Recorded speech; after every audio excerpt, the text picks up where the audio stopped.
नमस्कार, मैं हूं आपके साथ रितिका पांडे और आप देख रहे हैं हमारा खास कार्यक्रम नगर की सरकार जी है। क्योंकि हमारे साथ ये इस प्रोग्राम में जुड़ते हैं नगर निगम पार्षद और हम बात करते हैं जनता से जुड़े मुद्दों की। तो आज के शो में हमारे साथ है हेरिटेज नगर निगम के वार्ड 49 से कांग्रेस पार्षद उत्तम शर्मा। तो उत्तम शर्मा जी, सबसे पहले हम आपको बहुत बहुत स्वागत करना चाहेंगे। बहुत बहुत नमस्कार साहब, कैसे हैं आप साहब? मैं बहुत अच्छा हूँ। बहुत बहुत स्वागत करते हैं हमारे खास कार्यक्रम में उत्तम जी आपका। तो देखिए, आप नगर निगम हेरिटेज के वार्ड 49 के पार्षद है। तो पहला सवाल ही मैं आपसे ये करना चाहूंगी कि प्रदेश की सरकार बदलते ही जनता के काम वैसे ही हो रहे हैं या गति को थोड़ा सा विराम लगा है? सरकार बदलने के बाद क्या, सरकार के पहले भी काम पिछले 5-7 महीनों से बिल्कुल काम तरीके से नहीं हो रहे हैं। कामों पे ऑलमोस्ट विराम ही लगा हुआ है। विराम ही लगा हुआ है कहने का मतलब, ठीक है। वार्ड 49 की अगर हम बात करें तो सबसे बड़ी समस्या क्या है जिसका अभी तक कहने का मतलब है हल नहीं हुआ है? क्योंकि बोर्ड आपका और सरकार भी आपकी ही थी। सबसे बड़ी समस्या है हमारी वार्ड 49 के नालों की सबसे बड़ा पीछे नाला है। सफाई के नाम पे हर साल उसमें टेंडर होता है, पर वो टेंडर की कैसे खाना पूर्ति होती है वो मैं पिछले 3 सालों से देख रहा हूँ। बिल्कुल सफाई नहीं हो रही है। कुछ सड़कें ऐसी है जो बन जाती है पर वो उसकी मेंटेनेंस ठीक से नहीं हो रही। जहां मेरा पार्षद कार्यालय है उसके सामने ही पिछले 1 महीने से खड्डा है, वही आज तक नहीं भरा। बीच में उसको मैंने भरवाया था टेम्पररी। आज भी मैं 2 दिन से कह रहा हूँ कि उसका खड्डा बढ़ता जा रहा है। तो इस तरह से काम को निगलेक्ट किया जा रहा है। लोगों की लाइट की समस्या हो, चाहे वो सीवर की समस्या हो, सब कुछ अभी बिल्कुल कहना चाहिए विराम ही लगा हुआ है कार्य पे। पर साहब, अगर बात करें कि देखिए, पहले तो सरकार आपकी थी, तो तब ये कार्य आपके कार्यकाल में ये काम पूरा क्यों नहीं हुआ? क्योंकि अभी तो हम कह सकते हैं कि सरकार बदल गई है। नहीं, सरकार ऑफ कोर्स हमारी थी, पहले भी काम पहले भी हो रहे थे, काम अभी भी होते हैं। पर जैसे कि आपने बताया, ये समस्या काफी लंबे समय से चल रही थी। बिल्कुल लंबे समय से चल रही थी। जी जी। पर अब जो मैं पिछले 5 महीने से देख रहा हूँ कि काम बिल्कुल एक तरह से रुक ही गया है। बिल्कुल बारिश का सीजन सर पे है। नालों की सफाई के नाम पे में जो खाना पूर्ति है वो मैं देख रहा हूँ जाके कि क्या खाना पूर्ति हो रही है, क्या काम हो रहे हैं, वो मेरे को सामने दिख रहे हैं। जनता से आप किस तरह से संपर्क करते हैं, कैसे जुड़ते हैं जनता से? क्योंकि बहुत बड़ा सवाल है कि काफी बड़ा पद है आपका, आपके ऊपर जिम्मेदारी काफी है। हाँ बिल्कुल, जनता से मैं रोज रूबरू होता हूँ। मेरा कार्यालय है, पार्षद कार्यालय वार्ड 49 में ही है। मैं वहां भी बैठता हूँ और यदा कदा मैं वार्ड में चक्कर भी काटता हूँ। जैसे अभी बारिश का सीजन स्टार्ट हुआ है, मैं आज भी सुबह पूरे वार्ड में घूम के आया हूँ। कहीं नालियां ब्लॉक है उनको देखा है मैंने, इंस्पेक्टर मेरे साथ थे, उनके साथ घूम के मैं लगातार जनता से जुड़ा हुआ हूँ। मतलब दिन में करीबन कितने लोगों से जनसंपर्क हो जाता है आपका, कितनी? और सबसे बड़ी जो एक सवाल है मेरा आपसे साहब ये है कि क्या सबसे बड़ी समस्या लेकर जो जनता है आपके पास आती है? सबसे बड़ी समस्या लेके आती है जनता है सीवर लाइन और सड़क। सीवर लाइन और सड़क और बिजली। कई जगह ऐसे है गलियों में लाइटें जलती हैं और फिर वो बंद होती है ना, तो 1-1 महीने तक ठीक नहीं होती। 1-1 महीने तक ठीक नहीं होती। बारिश का टाइम है, ये तो प्रॉब्लम बहुत बड़ी है। बिल्कुल प्रॉब्लम बड़ी है और बारिश का टाइम भी है। और जो काम करने वाले कर्मचारी है वो बारिश में पोल पे चढ़ने से भी डरते हैं। पर सरकार को इसका भी इंतजाम करना चाहिए। ऐसा नहीं है कि बारिश आ गई तो अब लाइटें ठीक नहीं होंगी, लाइट तो ठीक होती है, पर हम चाहते हैं कि ये इसका भी पूरा कोई प्रॉपर सॉल्यूशन हो, कर्मचारियों की सुरक्षा भी हो।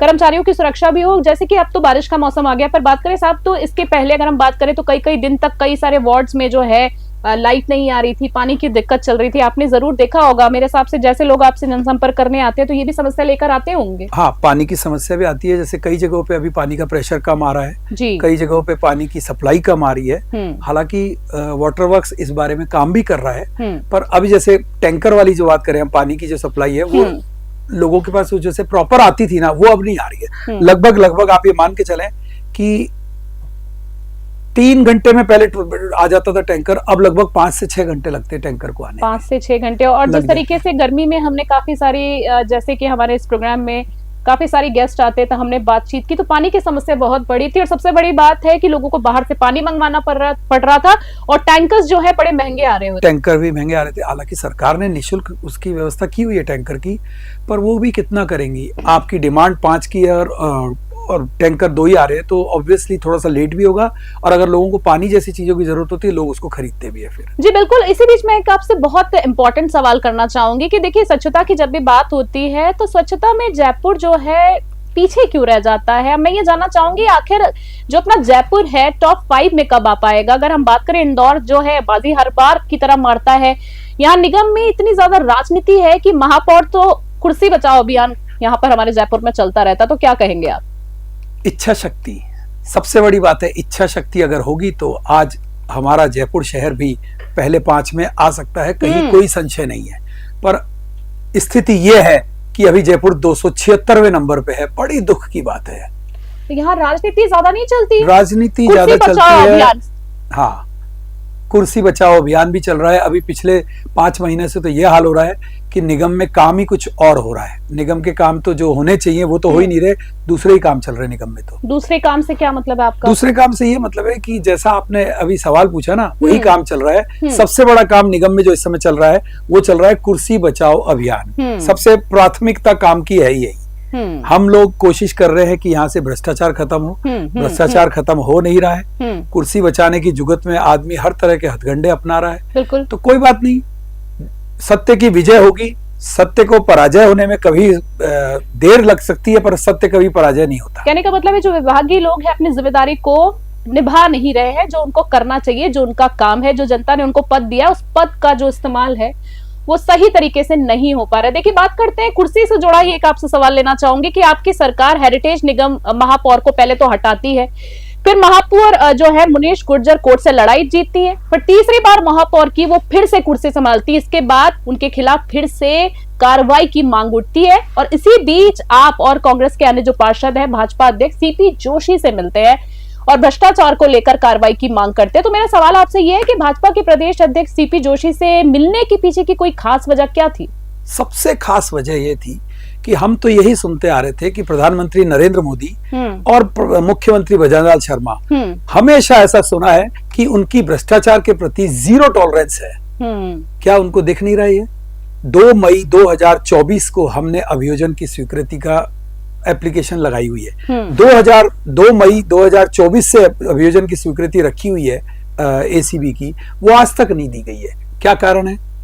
आपको कम से कम अभियोजन की स्वीकृति तो देनी चाहिए, सत्य और झूठ सामने आ जाएगा आपके पास।